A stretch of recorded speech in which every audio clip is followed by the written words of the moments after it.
Hey, welcome. Thank you for joining us for Growth Track. If you want college credit for this class, you'll need to sign up officially at churchoftheheartland.com. If you would just like to, and become an official student, if you would just like to receive the information and just learn the information, that is totally free. We encourage that. Please go right ahead. This is Communication Skills, Part 1, and I am Pastor Chris Petty.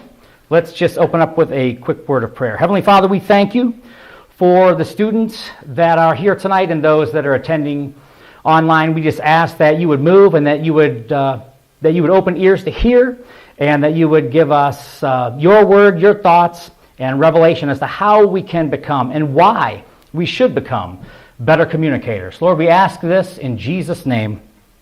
Amen.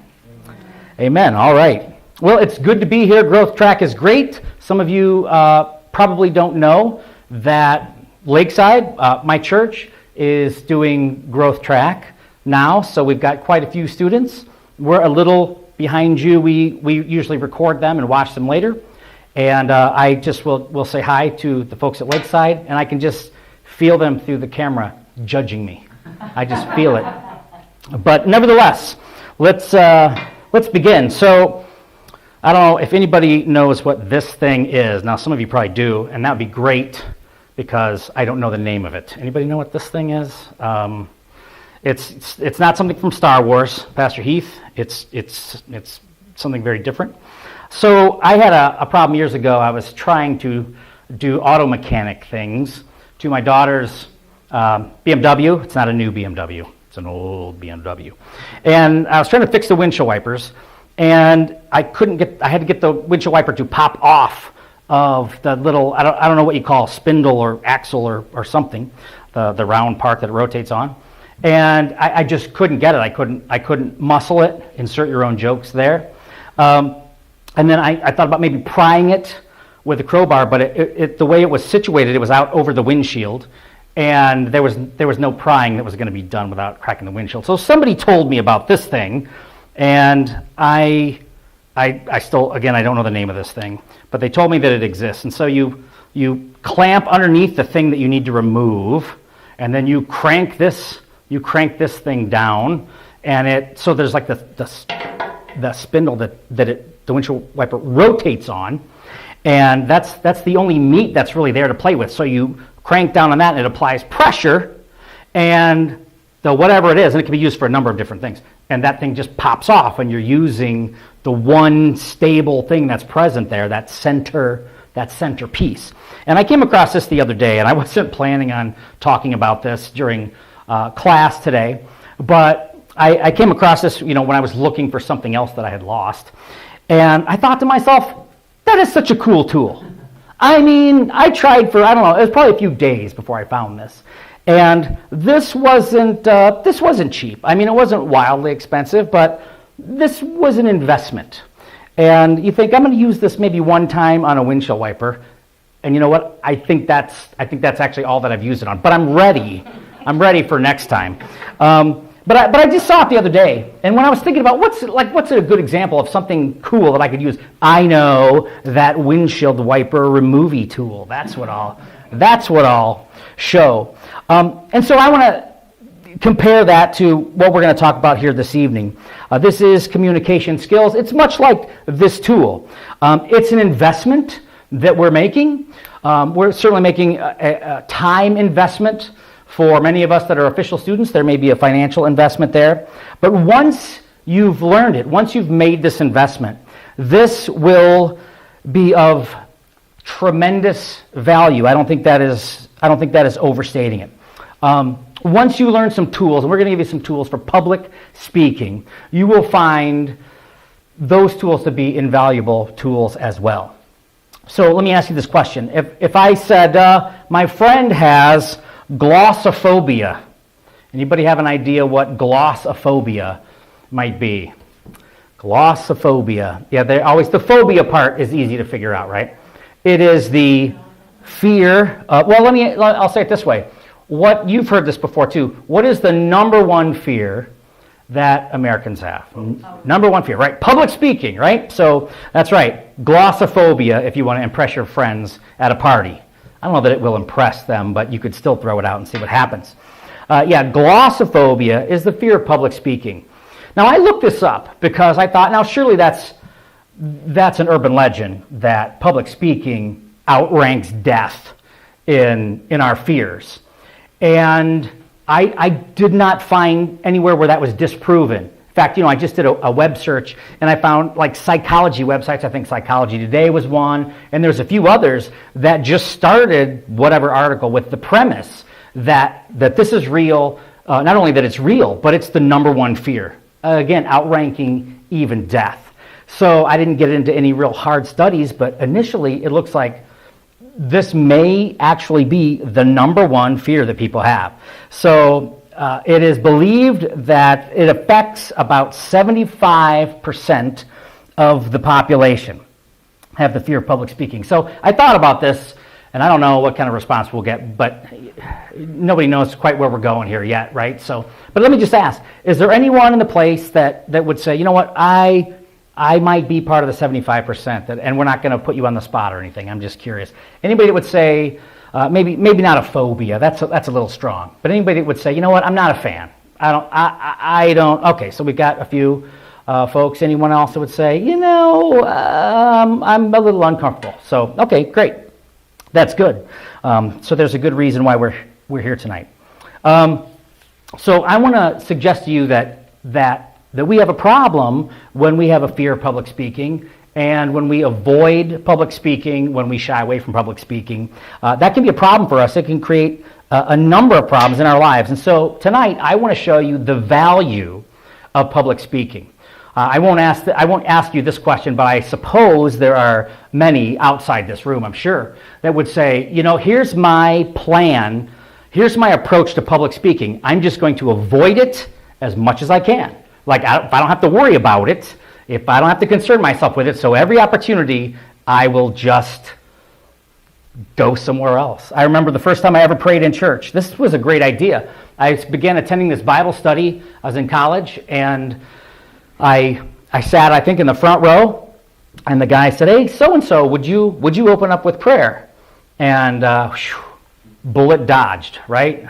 And then the next week, I think I sat in the second row, and the teacher said, "Hey, so-and-so, would you open us up in prayer?" It seemed to be unplanned and sporadic, these choices for who was going to pray. And I think I went to third or fourth or fifth, and I'll never forget, I went to the back row. And this was in the sanctuary in a Sunday school that was early in the morning. There's 5 people in this Sunday school, and I'm sitting in the back row. You know what's coming, right? Chris, would you open up for us in prayer? So I did kind of the hiding thing. I think my body language spoke. I'm uncomfortable with praying in church. But I want you to see the value of this, and I think we're going to look at public speaking, for those of us that might shy away from it, a little differently after this evening. So it's a problem for us in that we don't see the value. It's a problem for us, as we've already mentioned, that we're often fearful of speaking in public. And also people just don't really know how to do it. How do you get started? What do you do? How do you formulate your thoughts? And so forth. I mentioned to Mitch as we walked in the past I've taught, I think I taught public speech, and the names kind of move around, I think. But I want to focus on public speaking outside of necessarily like a sermon context. I like the sermon part. I mean, that's my favorite kind of public speaking. But I don't know how many of you will really preach sermons, but you can use most of this. I mean, obviously there's a few things that might be helpful in addition to this information. But this is going to help you at the next wedding where you're asked to do the toast.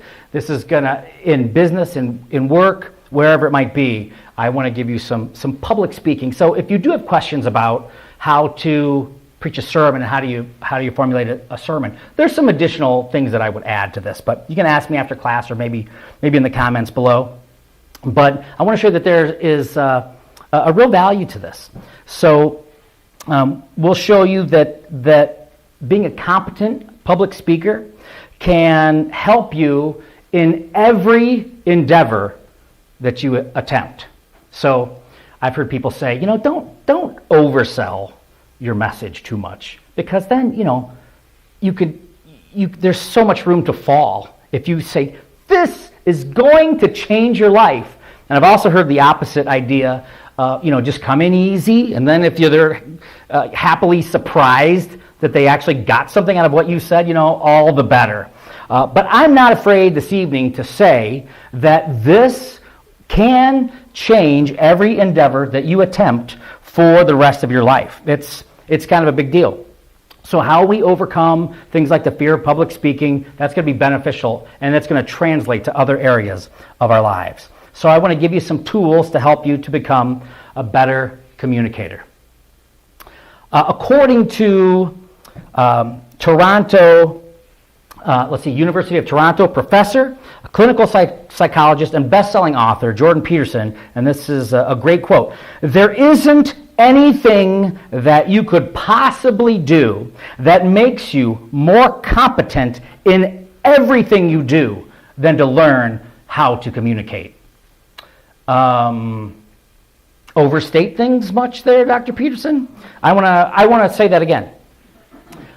There isn't anything that you possibly do that makes you more competent in everything you do than to learn how to communicate.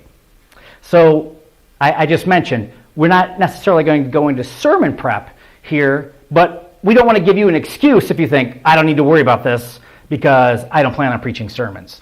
I want to encourage you that not only are there multiple opportunities for you to speak, and it benefits you, but also that you should be seeking opportunities to speak. You should be looking for opportunities to share what's on your heart.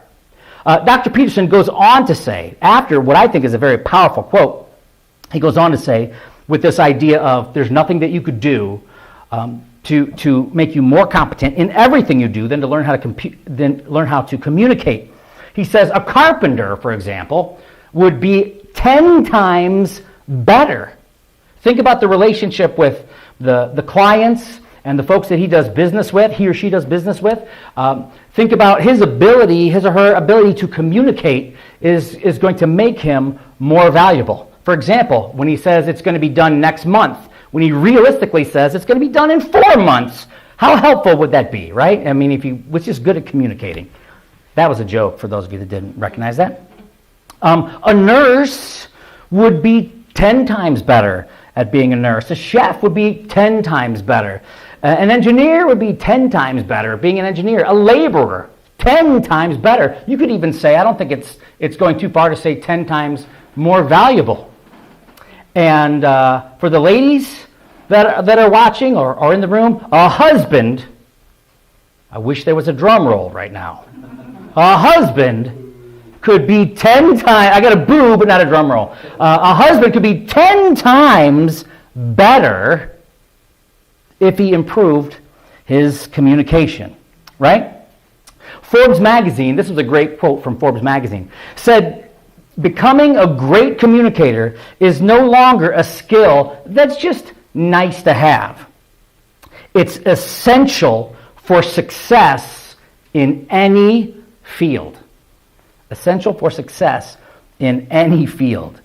That's why I say, I don't think I'm overstating it when I say this, if we pay attention to this is going to have overlap into so many other areas of our lives. So most of you are familiar with what the Bible has to say in Proverbs about the tongue.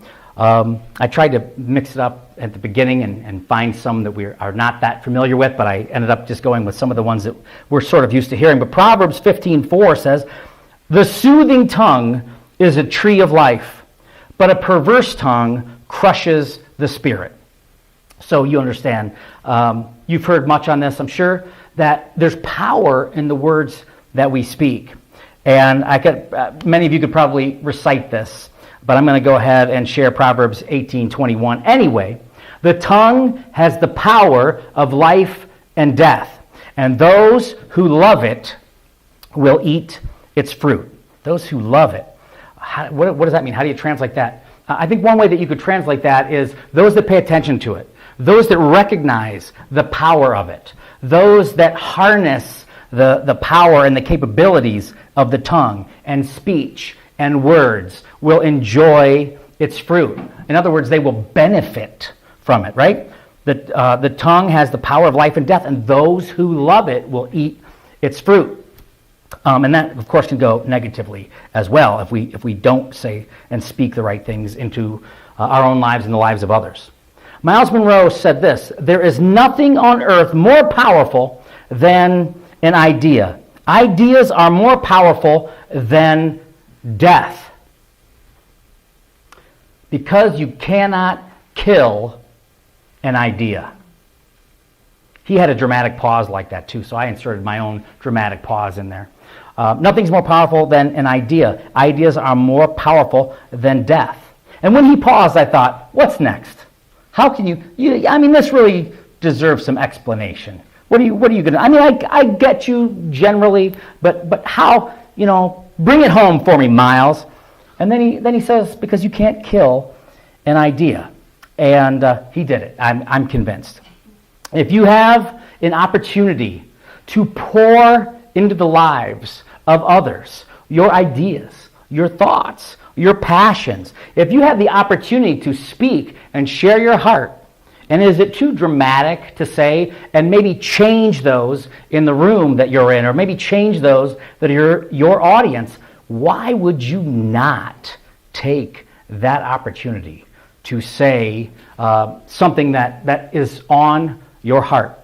It's been said before, don't just show up and say something, show up with something to say. Anybody ever heard that quote? That one goes way back to my Bible school days, which is a long time ago.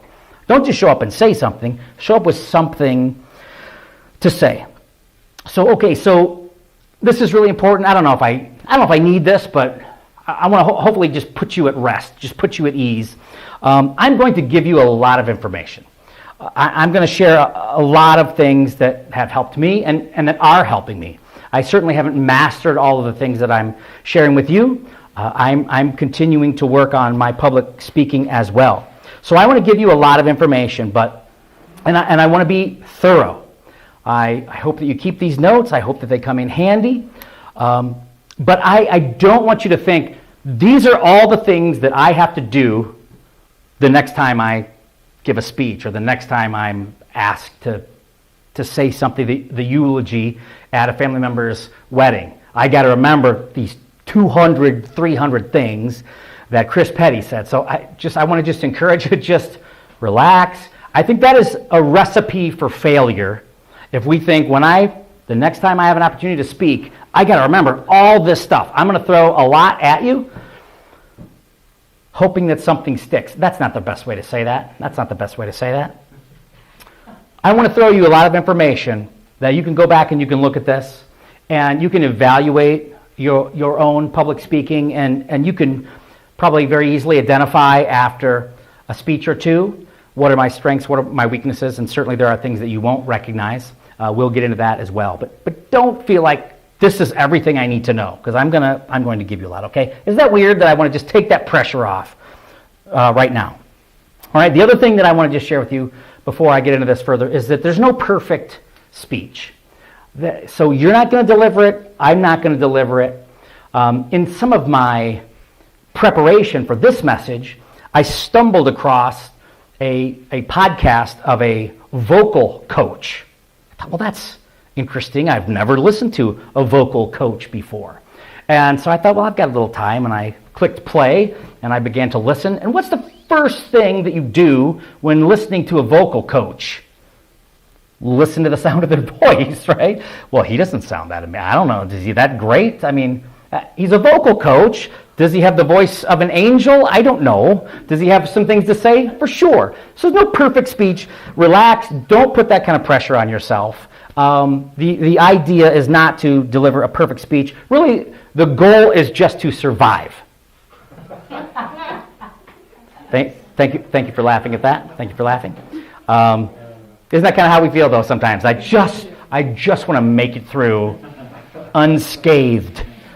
I did a funeral recently, and it was tough. It It wasn't tough because the circumstances of the deceased was that bad. Every family is not created equal. And the funeral director approached me, and you didn't know funeral directors did this, but approached me and said, Petty, our job today is to get through this funeral unscathed. All right, so he's a great guy. He's very funny. We're going to set our goals a little higher than just getting through our public speech unscathed and making it out alive, okay? So here's our goal. Here's what we want to do. And our goal with public speaking, we want to get someone to see something differently. We want to get someone to see something differently than they have before. In my preparation for this, I came across, I looked at lots and lots, I've read lots of things, I watched lots of things, so I didn't jot down all the names. But one speech coach said, and I like the way he phrased it, raise the stakes. Make folks realize, make your audience realize that this is a big thing that we're talking about. And we don't want to do that, of course, artificially. We want it to really be a big thing. But raise the stakes, make them realize how big this thing is, and help them to see how much action, how action will help them, and inaction will hurt them. All right? So raise the stakes. It almost sounds like artificial when you phrase it like that, right? Raise the stakes. But I like the idea. Help people to recognize how if you heed what I have to share with you, it's going to benefit you. It's going to help in some way. And if you don't, it could hurt you. You might be in that public speaking situation. You might have hidden under the table. You might have hidden in the back row, whatever the case may be. But there you might find yourself someday, and you might think to yourself, I wish I would have listened to Petty. I just wish I would have paid attention. My plan of just dodging and avoiding public speaking my entire life isn't working out. But I wanted you to see this quote from Forbes. I go back to it again where they said, good communication is essential for success in any field. So there's a reason that I put that in there. So this was a little tricky. I'm trying to use things like that and then come back and tell you why I used it. So now I want to share with you that one of the goals is to help people recognize that if you heed this, it's going to benefit you. If you don't, this could end up hurting you. And so then I go back to the quote I gave you earlier, that it's important for success in any field. So anyways, what I suggest here is a good idea to raise the stakes and help you to understand that what we're talking about really is important here. All right, so a little bit about preparation, how to prepare. Preparation is, I don't have a percentage. I don't know what the percentage might be or what it is. But if you can get preparation squared away, it's going to take the nerves out of the actual speaking part, because there's a lot of elements to this, right? There is the preparation part, and I've said a number of times when that message is on paper, it was brilliant, so good on paper, really fine work. But then there's the delivery. That's a different issue entirely, right? So the preparation is going to help for those of you that might have nerves or might be a little nervous about public speaking. Preparation is going to be one of your best friends if you are prepared for what it is that you have to say. So I want to encourage you to organize around a problem. We just touched on that a little bit. But organize around a problem.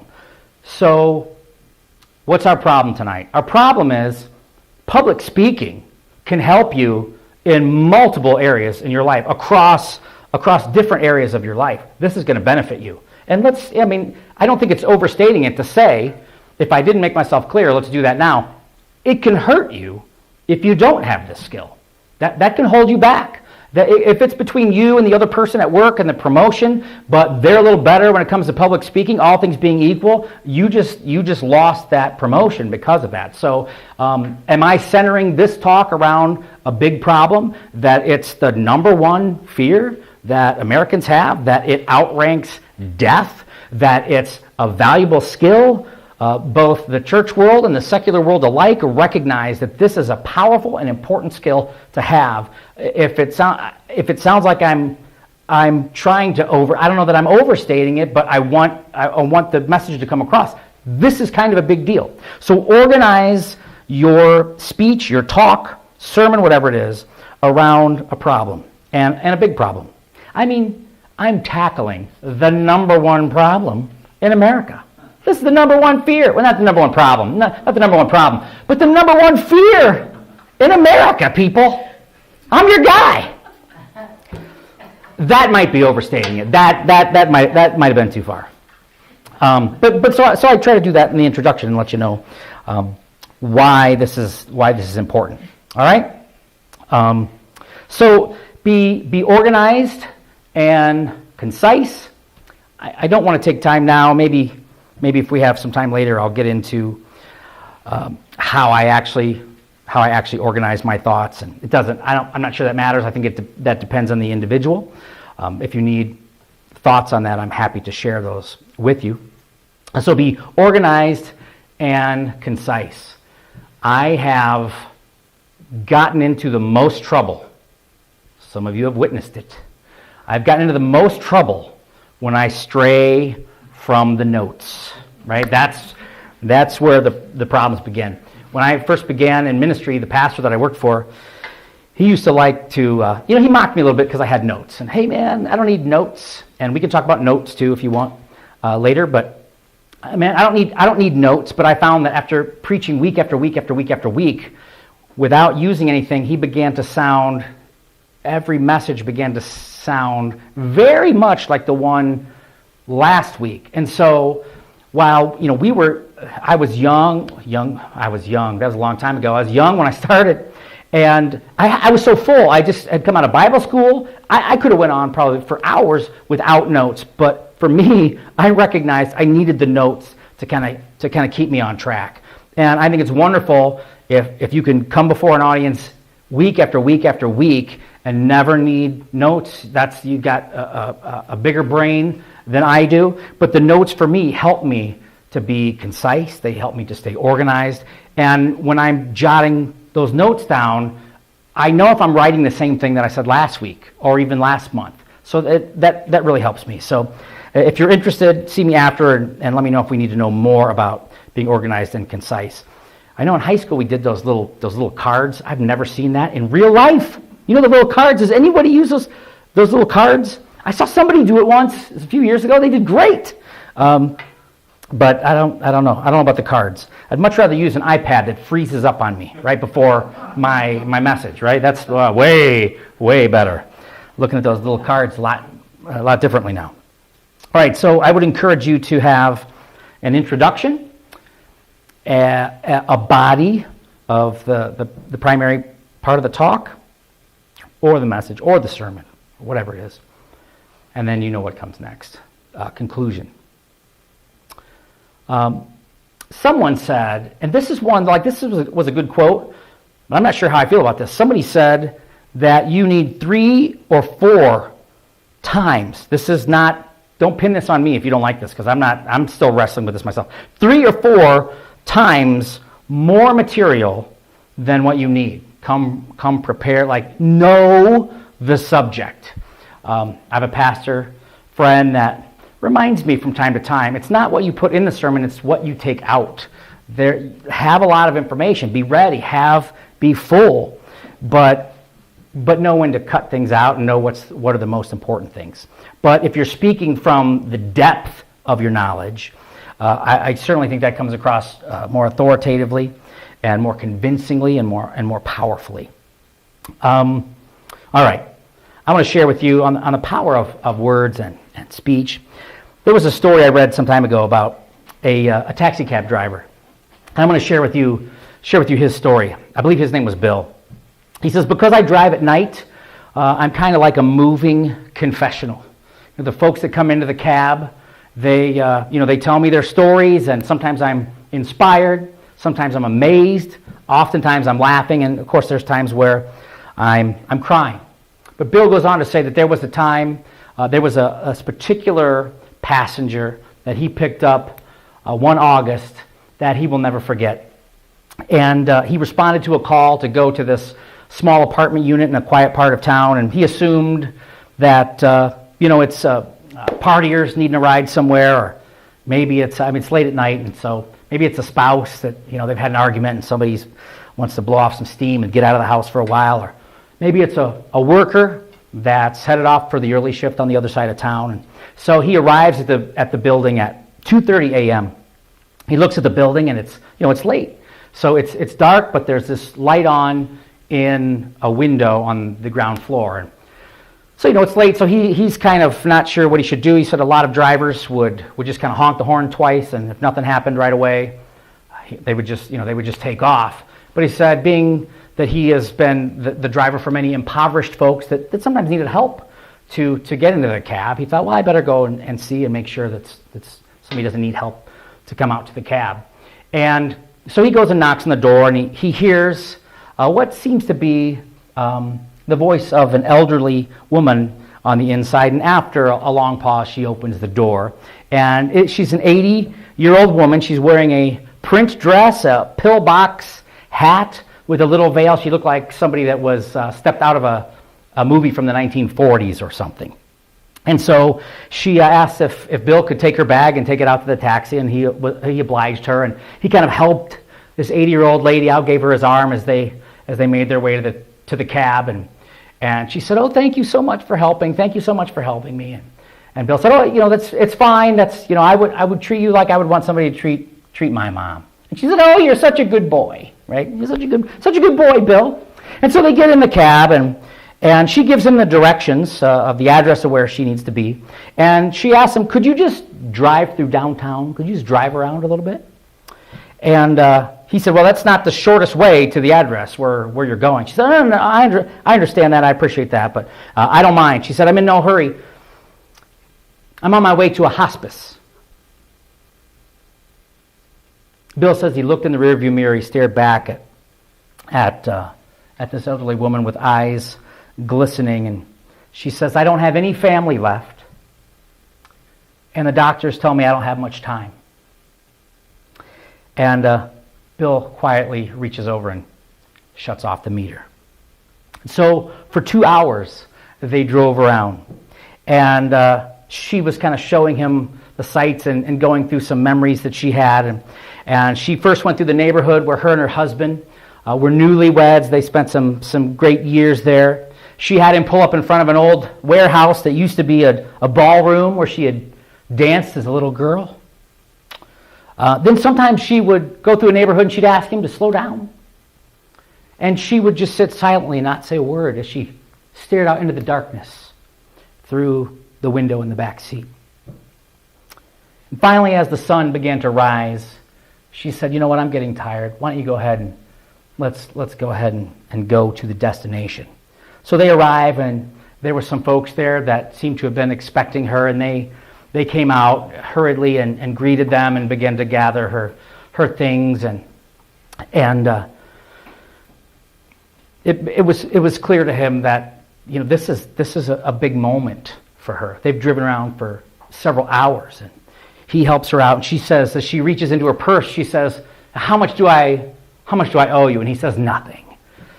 And Bill says, "You don't owe me anything." She says, "Well, you've got to eat, you've got to provide." He says, "There'll be other passengers." He says, without thinking, I bent over, and the next thing you know, I was hugging her. And she held on for a while.